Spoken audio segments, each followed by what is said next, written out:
A new anti-corruption purge in Saudi Arabia reinforces Mohammed bin Salman's hallmark of sudden, spectacular action designed to signal radical change. The rapid arrests of senior princes, former ministers and the country's richest businessmen came as regional tensions intensified. On the same day, Lebanon's prime minister resigned while visiting Riyadh, and the Houthis in Yemen managed to shoot a ballistic missile further into Saudi territory than ever before. Mohammed bin Salman, known as MBS, thus faces political risks from multiple directions, but the arrests will probably reduce the risk of anyone in the family challenging him in the foreseeable future. The arrests form part of MBS's reinvention of the way Saudi Arabia is governed. Saudi media portray this as a much-needed battle against corruption, while much of the Western media have viewed it as a political purge. Most likely, it is both. There is widespread public frustration over corruption, patronage and nepotism in Saudi Arabia. By showing that the powerful and wealthy can be brought down by corruption, the Crown Prince is addressing an issue of public concern, which is probably a popular thing to do. At the same time, the arrests have removed a one-time rival prince, strengthened his control of the military, and raised questions about the future of powerful media organizations. And in general, anti-corruption efforts are often politically selective in countries where institutions and rule of law are weak and subservient to powerful individuals. Since his father came to the throne in early 2015, MBS has launched several simultaneous projects overhauling the economy, liberalizing social life, adopting a new confrontational foreign policy and most recently reforming the country's interpretation of Islam, while restructuring the traditional royals plus clerics model of government in order to centralize power in his own hands. He has been unafraid of alienating traditional supporters and is betting on a new youth constituency that wants to see change. The dramatic and high-profile arrests over the weekend serve three of these projects. On the economy, MBS is cutting government spending and courting foreign investment. Tackling corruption can be seen as a way of cutting costs, as well as signaling to foreign investors that this will no longer be such a risk to those doing business in the kingdom. Arresting the kingdom's richest man, Prince Walid bin Talal, as well as princes and ministers, is being pitched as a sign no one is above the law, and fighting corruption is more credible if it starts at the top. But fighting corruption systematically also requires developing institutions in the rule of law.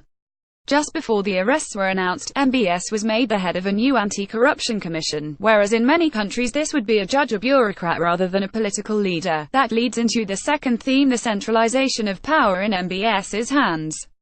Removing Muteb bin Abdullah, head of the Saudi National Guard, and sacking the head of the Navy increases MBS's control over all of the security services.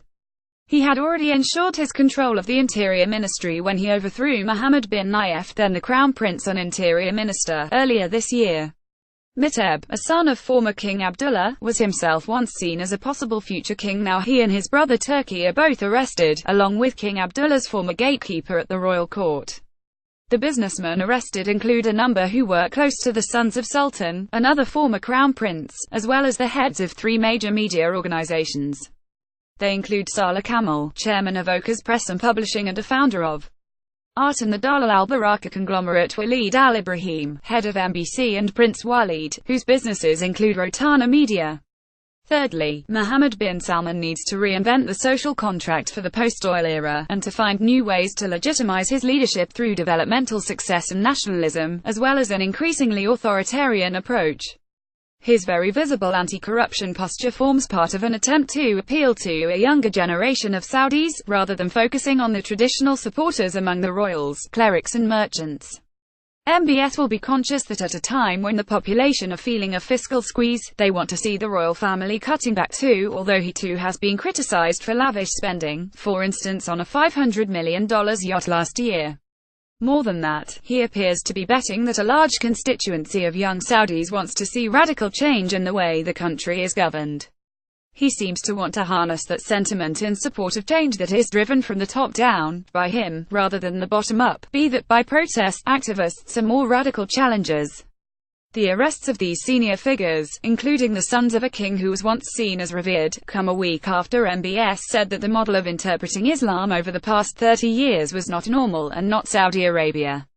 And the arrests are now likely to be followed by the exposure of many details about high-level corruption among Al Saud princes. All this adds up to a dramatic break with the past. It is an attempt to a transition to a new model of government while preserving the continuity of al-Assad rule. And it represents an authoritarian populist approach which has an anti-establishment flavor despite coming from the heart of the ruling family. Overall, the move against senior princes is likely to bolster both MBS's popular support base and his autocratic tendencies. Questions will remain about dissent within the family, but it is likely that princes will be too wary about their own positions to mobilize against the current leadership. The U.S. has shown no interest in raising any concerns. Donald Trump spoke to the Saudi king on Saturday, praised his stance against extremism and asked for Aramco to be listed on the New York Stock Exchange. To comment on this article, please contact Chatham House Feedback.